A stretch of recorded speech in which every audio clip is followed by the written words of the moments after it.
Hi, everyone, and welcome to Learning Journey number 3, where we explore the business of sustainability, going green, featuring Apadana, Terra Market, both Sunrise Bank's clients.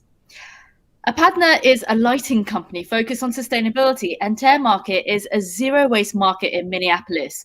This session is all about what Twin City businesses are doing to lessen their carbon footprint and be successful businesses, whilst also being environmentally responsible. It will include a fireside chat with Sunrise Bank CEO David Reiling, Ahmed Kian of Apadana, and Amber Hakadal of Terra Market, and also featuring a little surprise, which we'll share later.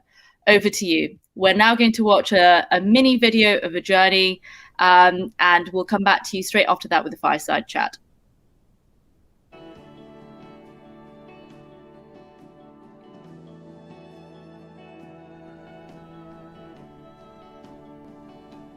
It's me again, Eric at Thompson, with another learning journey and our first stop.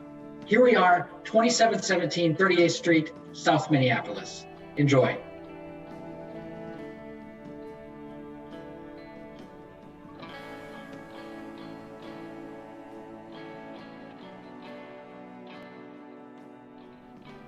My name is Amber Hakadal, and I'm a conservation biologist by trade and education. And I got involved in the zero waste movement in 2016 after discovering that every plastic toothbrush I've ever used in my entire life is sitting in a landfill, not decomposing, and that the average life of a plastic trash bag is 12 minutes, but it takes thousands of years to break down, and it breaks down and becomes microplastics, which infiltrate our air, water, and soil. When I first started going zero waste, people were super kind to me about being what called the zero waster, but people didn't really know what that was. And there were people who were really supportive, but said like, well, I could never ever do what you're doing. But once I kind of showed them by starting a blog and a YouTube channel and sharing my experience and just saying, hey, instead of shopping where I used to shop, where I could only get stuff in plastic, now I shop at this store, which is a little bit more eco-friendly, and they have a bulk section, and I can get stuff in paper instead of plastic because plastic isn't recycled. People started thinking, well, that doesn't look that hard. And so it's just a matter of sharing with people in whatever way works for you and really encouraging other people to take that journey with you. I realized there was a business need for a zero waste shop in the Twin Cities. So a shop that would provide those people with products, education in a community in order to really live more sustainably and move towards that zero waste lifestyle. So I started Terra Market with really that mission in mind, to bring sustainable living to the Twin Cities and make it accessible to everyone. So Terra Market is currently one brick and mortar store, and we also have an online presence. We're located in South Minneapolis in the Sena neighborhood area. In our store, we have found that our customers really need those everyday products that they find in their home that create waste, that they just want a replacement for. Our products center around the cleaning, health and beauty, travel, and family kind of categories. After starting Terra Market and really polling our community about what they needed, people said, we really need bulk food. The co-ops in town are fantastic, but they don't fill all of our needs. They don't have these products. And so we decided to bring in 135 shelf-stable bulk food items. So we have coffee, tea, rice, beans, granolas, things like that. So people can also bring all their own containers from home to refill all those items as well. Our mission is to fight climate change by providing people with access to package-free and plastic-free goods. And we also do everything we can to encourage our consumer to really understand how the zero waste lifestyle can work best for them and their family. So the very first thing I always do when anyone comes into the store and says, how can I live a little bit more sustainably, is I always tell them to conduct a trash audit in their own home. So that is physically looking at what their family throws away and what they put in their recycling bin, and really seeing, okay, am I throwing away 80% food packaging? Am I throwing away 30% food? And what can I do, and how can I make those actions to maybe just take one step towards that big percentage of what I'm throwing away. So right now what we're seeing is that the average American throws away 5.4 pounds of trash every single day. So imagine you have an average family of 4.2 people, and you multiply that by the amount of trash that everyone throws away every day. And then you multiply that by 7, and then you multiply that by 52. And you think about in just 1 year, how much trash your family alone produces. Then think about your street, then think about your city, then think about your state, and how much waste that is. And it is a ton of waste.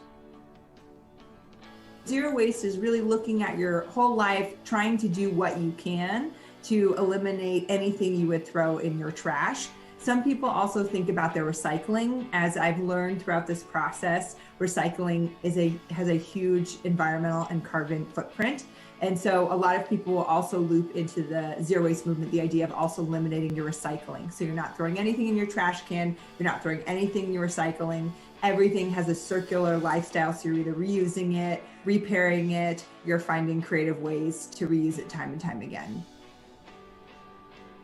I personally believe as a business owner, I have a socially minded business, and I'm going to do everything I can to achieve my mission, which is to fight climate change by providing people with access to plastic-free and package-free goods.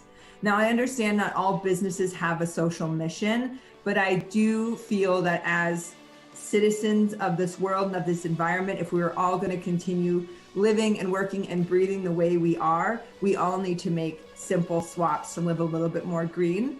So that might mean big corporations donating to causes that are on the ground, planting trees. It might mean reaching into communities to support food shelves, or offering non-traditional products in their space so that people who do want to live more sustainably can purchase them there. And I just think our end goal as a global community should be the same. And that's to really live a little bit more sustainably so that we can continue to exist on this planet. So I think every corporation, every business, every person can play a really important role in achieving that.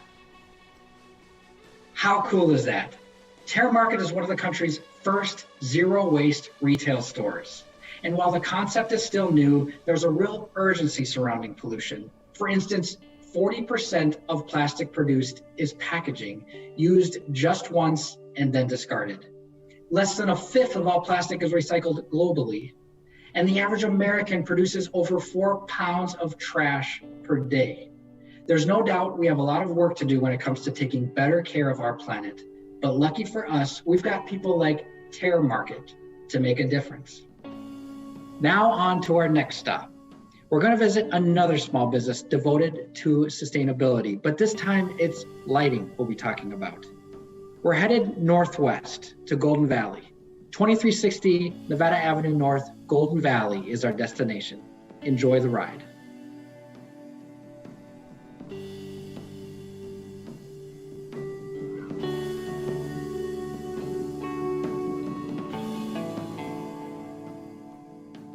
It's a little bit of a long story, but about 18 years ago, one of my daughters, who was at the time 6 years old, asked me a very fundamental question, that what am I doing for her future? And I answered her the typical way any father would, that I go to work, I try to provide for you, I provide for my retirement, our family's well-being, and so forth. And she asked a more fundamental question, and it was very deep. She said, yeah, that's great, Dad, but what about the planet? What are you doing to make sure that this planet is worthy of living when I or my children grow up? And that discussion with my 6-year-old changed my life. I deployed all of my energy, even prior to starting the Alpadano group of companies, in how do I make this planet a better place tomorrow than today? And the sustainability initiatives, everybody is aware of it. And I've been fond of it.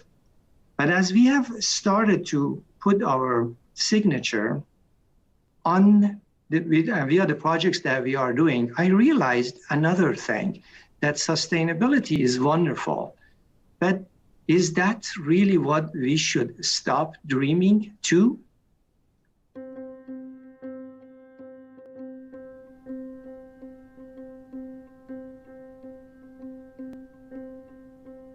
My name is Ahmad Kian. I am the president and one of the co-founders of Apadana LLC. We started the company about 8 years ago, and we have been searching for what is it going to be our legacy. My partner and I are both immigrants to this community, and we wanted to make sure that we leave something behind when we are all said and done. And the conquest of what it is we're going to be leaving behind lead us to LED lighting technology. It was a concept that we were very familiar with. We understood it from engineering perspective. The laws of physics on it was very, very clear. At the time, you could change a 60-watt light bulb to a 10-watt LED. So significant amount of reduction of waste of energy while really keeping the same quality, if not improving the quality of the lighting. It excited us. We decided to provide this as a service to our community, and we have never looked back. Apadana started as a lighting company, and we grew relatively rapidly. Because of our engineering and operations background, we were able to conquer many challenges that the industry was facing, and we built a very loyal customer base. And our motto was elimination of waste.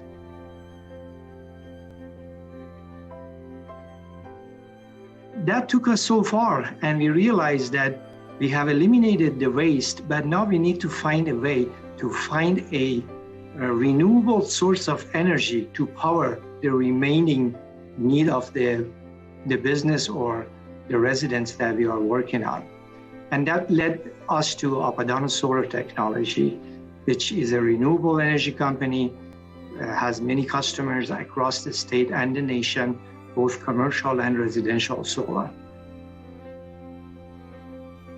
As I mentioned, we are, both my partner and I are immigrants to this community. We are originally from Iran, from a city called Shiraz, just like the wine Shiraz. And near the city, there is a palace called Persepolis. And Persepolis was the palace for Cyrus the Great. And inside that palace, there is a hall called the Apadana Hall, where all the dignitaries that came from east or west were received. And it became famous for being a gateway to future. And when we were looking at the name for this new venture of ours, we thought that Apadana would be the gateway to future of LED lighting.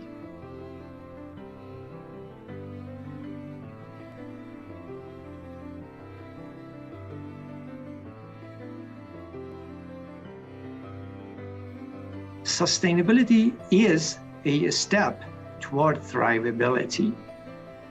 We as a nation, as the world citizens, need to figure out a way to reverse the damages that we have caused this planet. As you have seen more and more responsible companies announcing that they're not only going to go carbon neutral, they're going to go back and make sure they are carbon neutral since the day of their inception. And I think those are the kinds of goals that we need to inspire. So our goal at Apadana is to work on thrivability for the planet Earth. As the French president has famously said, there is no planet B. So we all have to put our engineering, hard work, and resources to work to really reverse the damages that we have caused this planet and make it a thrivable Earth again. Apadana is doing some great work. They've experienced tremendous growth since opening in 2013, outgrowing 2 previous locations and working with major clients across the Twin Cities. Sunrise interviewed Ahmad Kian, one of the founders of Apadana, and he said something I thought was really interesting. He said his goal is not just to be sustainable, but to thrive. He talks about thriveability. Ahmed says, when we go after sustainability, we are cutting ourselves short. We're saying good enough. Good enough is not good enough. We want to shoot for the moon and beyond. All right, my friends, we have just one more stop. You've been such gracious guests, and it's been an honor being your tour guide. This last video focuses on the Twin Cities, Sunrise Bank's home.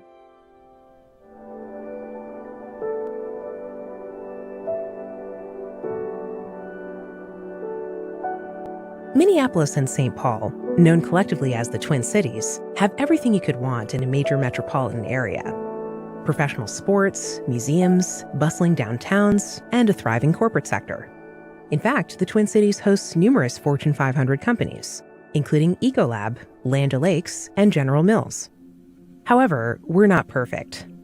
Sunrise Bank's CDFI target market includes 258 low to moderate income census tracts in the Twin Cities. These tracts have an overall poverty rate of 22%. The poverty rate in the 7-county metro is 9.8%. In Minneapolis, the rate is 20.7%, and St. Paul's poverty rate is 19.73%, reflecting a concentration of poverty in the core metro area. Data from the Minnesota Compass states that residents of color experience poverty at a rate more than double the statewide poverty rate. In early 2020, Sunrise Banks partnered with Aon, the Minneapolis Foundation, the St. Paul and Minnesota Foundation, and the Fry Foundation to create a new innovative pilot program that will preserve hundreds of units of affordable housing in the Twin Cities. Projects like this represent a step forward, but efforts need to continue in order to create more affordable housing and equity in the Twin Cities and beyond. We're really proud of that affordable housing project, and just recently, Aon, a nonprofit housing developer that partnered with Sunrise, purchased Cobblestone Court Apartments in Maplewood, Minnesota. The purchase will keep all 74 homes affordable at or below 60% of the area median income. Really cool. And like the video says, just one step in continuing toward a more equitable place to live in the Twin Cities. With that, I'll hand it over to David Reiling, our CEO, who's hosting a fireside chat. Thank you so much for taking part in these learning journeys. We're thrilled you could make it. David, take it away.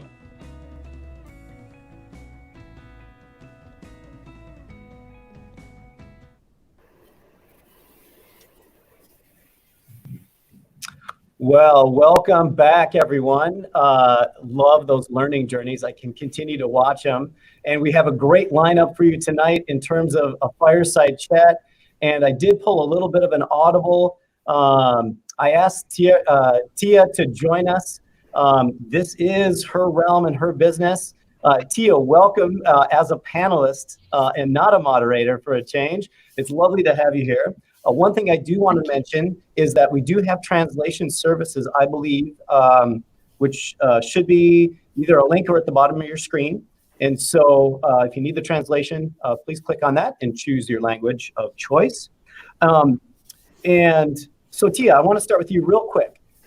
Please, beyond being a lovely moderator of events with a radio voice of no other, tell us your day job and Replenish. What do you do? Yes, absolutely. Thank you so much, David. And so my role at Replenish Earth is as the executive director.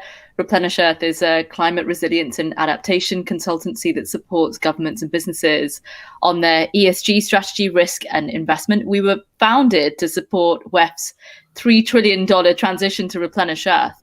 And we see it in three parts. The first part is to really recognize what we're doing to the planet, almost as if it's a highlight on our purpose. And then to meet that with what we call the journey to eco-alignment, the steps that it takes to get to that place of environmental restoration. And then the final stage is really the action piece, which I'm sure we're going to be hearing much more from Amber. But that is where we sort of look at the products and services that we're building and designing around. Thanks, David. And so thank you. And as our audience may know, while we would love to claim you as a Minnesotan, maybe we will in this learning journey, not originally from Minnesota. So I have to start out by saying, Amber and Ahmad, so we've had sessions throughout our conference about climate change. And I have to be honest in that it is, for me, it's overwhelming. I don't know exactly where to start in terms of the planet and really understand how I can make a difference and what I can do. And Amber, I have to start with you tonight because I've been known to have some crazy ideas in my time, but I just want to know, when you told people that you're going to start a zero waste store, and I think the phrase was, people were super kind in a passive aggressive Minnesota way. You got to tell me a few of those experiences because I'm not so sure they were behind you 100%. Yeah, I don't think they were either. They were just being nice. And that's totally okay because this is something, a zero waste lifestyle and a zero waste business that there was only a few of in the country when I started it a few years ago. So it was a very new idea and a very new way of living your life to a lot of people. If you talk to some people who maybe are a little bit older, they're used to really shopping in bulk. They're used to using some products that maybe didn't have plastic because plastic didn't exist when they were young. But to people who aren't really who are younger, it was a brand new idea to them. And I found zero waste because I actually felt the same way that you do, David, where I was overwhelmed by all the statistics I was hearing about how rapidly the earth is warming, how the polar ice caps are melting, how species are becoming extinct at a rapid rate, deforestation, and it goes on and on. And I kept kind of waiting for somebody else to do something to make a big change. And I realized that I was somebody, and that if I changed my lifestyle, I could see an impact in my local community immediately. And that if I helped educate other people and made sustainable living and zero waste living easier for people in the Twin Cities, that would be a larger ripple effect. And that's really what motivated me to start Terra Market. And those people who weren't comfortable in the beginning, who once they kind of saw my vision happen, they really got a lot more comfortable and became customers and regulars in my store. And so those people are some of my biggest supporters now. Well, as an entrepreneur myself, I can just see the entrepreneurial passion and the spirit for what you do. And so that's fantastic. And I have to tell you, I think you are in the education. I think you're in business. I think you're a teacher. Since the last time we spoke, I have to tell you, every package I have touched, I have thought about. And I have not forgotten my bags to go to the grocery store. I mean, you triggered something in my head as to how I can actually participate. And that inspiration, you've affected me. And now I'm going to, in fact, my wife and my kids and everything else, we're going to think differently and consciously. So I just had to pass that out. That's great. Ahmad, I want to go to you for a second because we had a speaker, I believe it was Kate Raworth, who talked about, she's the author of Donut Economics. I don't know, I had heard of it, but I have not read her stuff. She basically was telling a story on how people connect to climate and climate change to really kind of internalize it. Her study shows that it's usually grandparents, is when a grandparent talks to their grandchild, they have a vision into the next century, that they see that child that will live through the next century. And as a result, it's their first real kind of awakening, I would say, to this planet has to sustain for this beautiful, precious child. Now, you seem to be a fast learner because it was your daughter. How did the light bulb go off there? There was probably some internalization of that thought. Just take us to that moment for a second, because it seems like magic.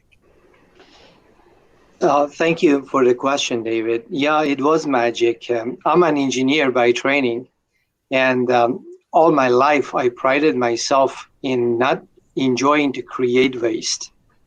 And the discussion I had with my daughter, Mina, really put the analytics in motion, that what does it mean to be a student that wants to eliminate waste? There are educations that every engineer or non-engineer can take and learn about lean manufacturing. Sure. How to eliminate variations in any given process. Because if you can apply sound manufacturing techniques and understand the variations in what you do, you will eliminate waste. So that was the first light bulb that went on for me. The second one was accidental. I was in charge of a procurement for a major corporation in the United States. And I saw proposals after proposals about lighting and energy saving, to a point that it was hard to believe they are real. But right. We looked at the numbers, as I mentioned in the video. Laws of physics don't lie. There's no ifs and buts about physics, really. That's the beauty of it.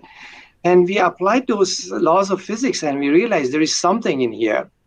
As an engineer, I didn't want to have a hardcore sales job. I wanted the product and the service to sell for themselves. So really, that was the second light bulb that went on, that we could actually introduce light bulbs to people and reduce their consumption by 85% and improve the quality of the lighting. It seems so simple. So, Ahmad, I have one more question then. Tia, I want to go to you. And so, Ahmad, we live in the north, and there are times here that the sun doesn't shine so much. So does solar work in Minnesota? Does it work in the bold north?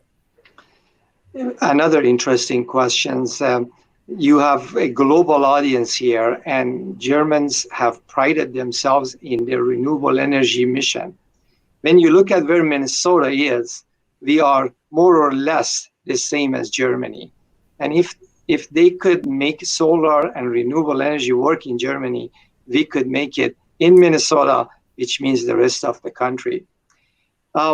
Obviously, every solar system has a generation, and we dial the generation according to mineralogical data. But interestingly enough, even though we are relatively on the North Plains, the financials work. Yeah. One thing you said the other day made me think that we have to finance change. I think we need to be sometimes giving credit to the politicians that have figured out a way to introduce the right changes. Government policies have impacted the profitability and sustainability of the solar systems. Without the initiatives that the government has taken in giving people, businesses, or individuals investment tax credit, it probably wouldn't have worked. But that is one policy that is good for the climate, good for the country, creates jobs, and ultimately leaves us with a better planet. That's fantastic, that positive leadership. So Tia, my question to you, so we have two entrepreneurs who are in this for good, in for the positive change. So when you see systems or you see cities, how do you multiply Amber and Ahmad in terms of these entrepreneurs? What have you seen things in cities that are, how do you replicate and duplicate and scale so we get to some type of big impact? That's a really good question, David. And I think we're looking at cities to transition the way that we live to the next type of lifestyle. And often when we're looking at the lifestyle of the past, we can see many of the ramifications of that lifestyle on the actual built environment. So the way that we design our cities and our experiences in the cities is very much based on the values of what we were practicing as a culture. I think as there is a cultural decision to shift to a different kind of lifestyle, we then start to introduce innovative areas, placemaking initiatives, opportunities to really hash out new innovative areas, experimental areas in cities. And it could be absolutely anything as simple as, let's use our gardens differently. Let's use our rooftops for beekeeping. It could be absolutely anything. And I think this is where 80% of the building stock in the next 50 years is going to remain the same building stock. We're not going to be taking everything down and rebuilding everything, but we do have opportunities to sort of some way kind of layer up the different kinds of initiatives into what we've got already. So it's not about taking it all down. Yeah. Of course, there is a life cycle even for buildings. especially if they're made and constructed so that they have like a 20-year cycle or 30 years or longer cycle. And it really just depends on what that, what the inspiration is to create the ecosystem that can support businesses like Ahmed's and Amber's. So that's fantastic. So I really want to take off on this because, Amber, this is the seed you planted in me when we spoke, that a little is okay. A little is where you start. A little is important. So I have to just ask you, Amber, the customers who come to your store, they got to be passionate, or they have to be fans, or they have to be curious. How would you describe kind of your profile of customers? Yeah, our customer base is predominantly people in their 20s and 30s, predominantly women, and people who make about $60,000 a year and maybe have one child. So these are kind of younger people who are starting their families, who probably, like Ahmed, had some kind of experience with their child, or a younger person who kind of said, hey, like, what are you doing for my future? But also people who are versatile enough to be willing to change, willing to do something different and outside of the box. And people who are on social media, who are kind of that age group, that plays a huge role in people normalizing things that previously weren't really normal. So maybe things like going to the bulk section is something that someone sees on social media and they think, well, that doesn't look that hard, I can do that. And then it really normalizes that behavioral change for them. But we get a lot of people who bring a friend, who bring a parent, who bring a grandparent. I had someone who brought a great grandparent, and then they come to the store and they expose someone else to that lifestyle. And they pass on that idea that if you came here and you just made one simple swap to eliminate plastic, you're making a difference. And that really motivates people, because I think it's very easy to feel so overwhelmed by all the changes that you should be making, that they learn just making one change is totally fine. So that's fantastic. And how do I describe this? So that it's, when you buy something, you get a little charge out of whatever product that is, but that extra something of I'm in line with my values, I feel connected in a way, seems to be the extra little bit of jazz here to the purchase. Is right. That, I mean, I can visualize people walking out with a smile, feeling good about themselves. They feel really good about themselves. They learn something new almost every time they come in the space. That's that education factor. Yeah. But we also try to work with makers, a lot of BIPOC makers, local makers who maybe don't have the opportunities that some other people would have had.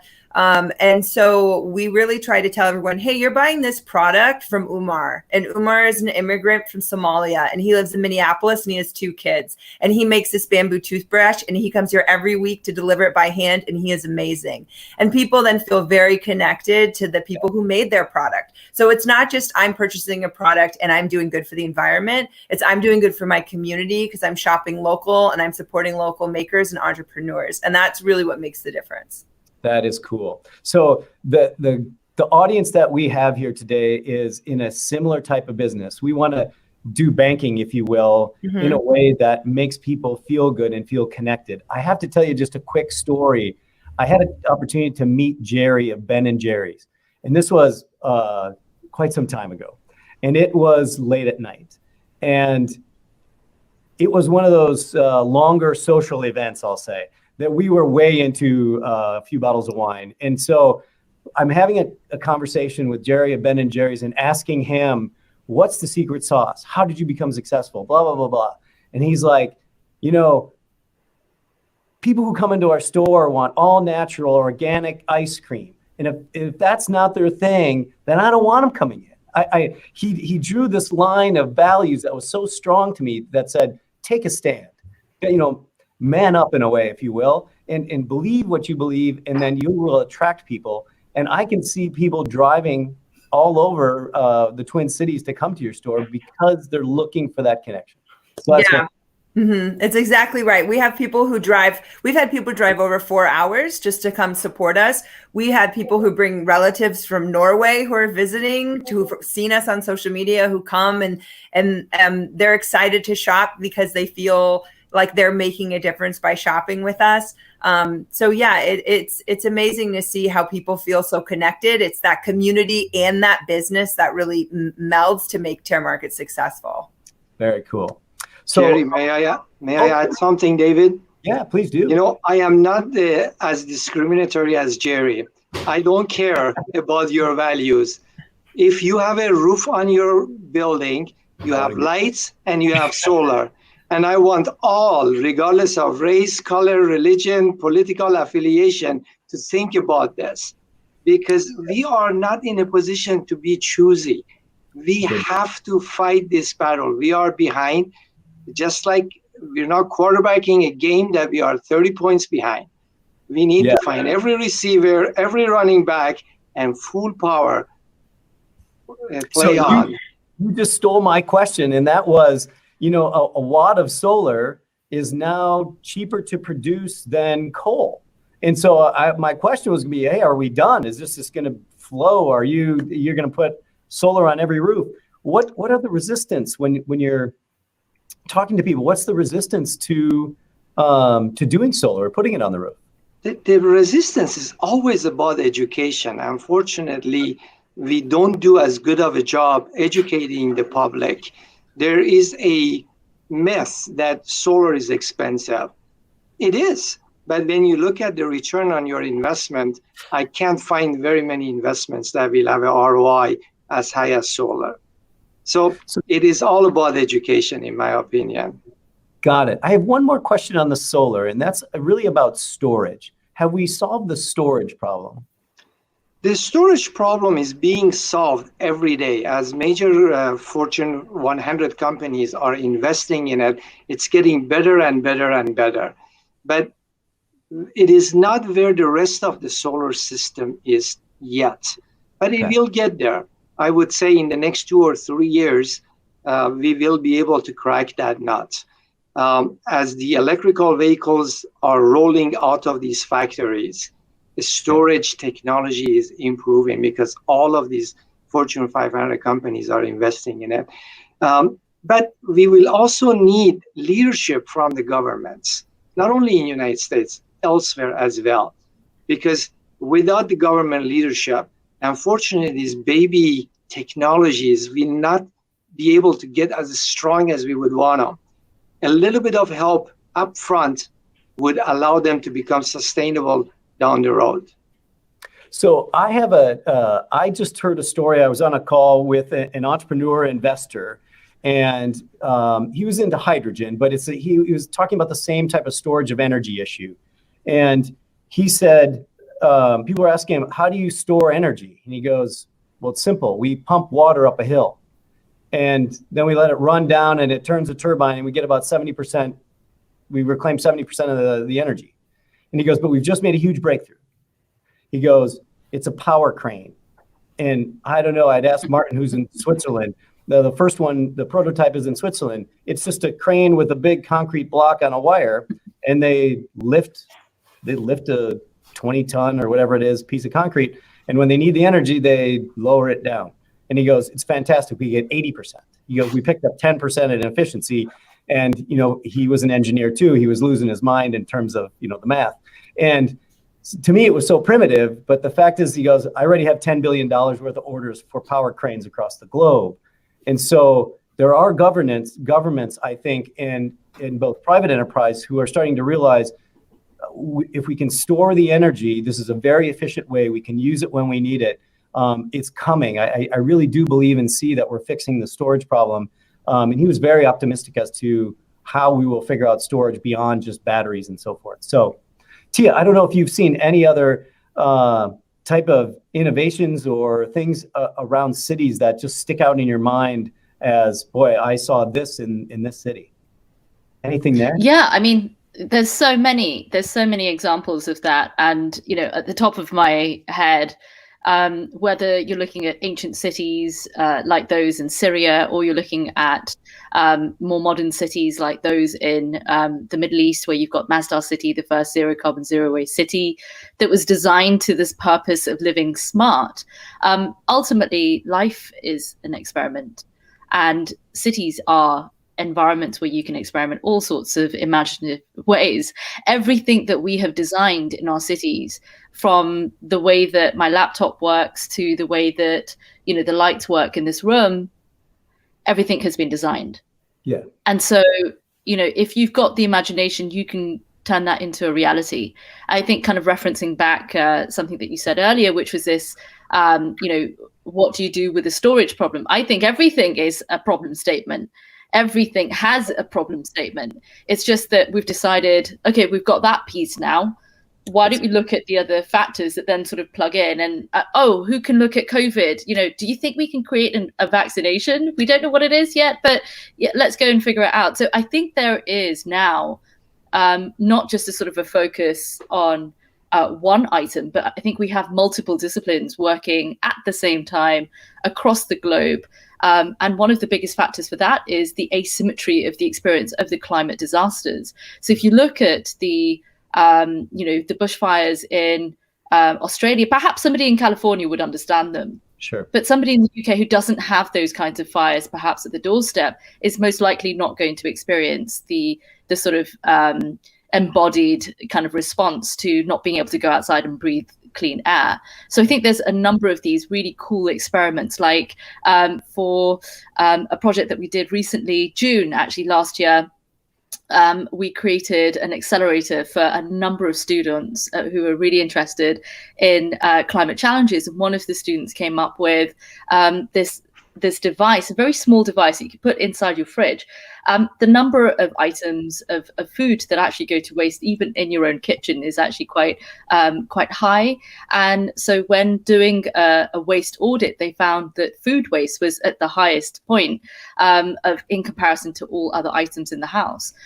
So what they did was create a little device that was able to detect when food was going off inside a fridge.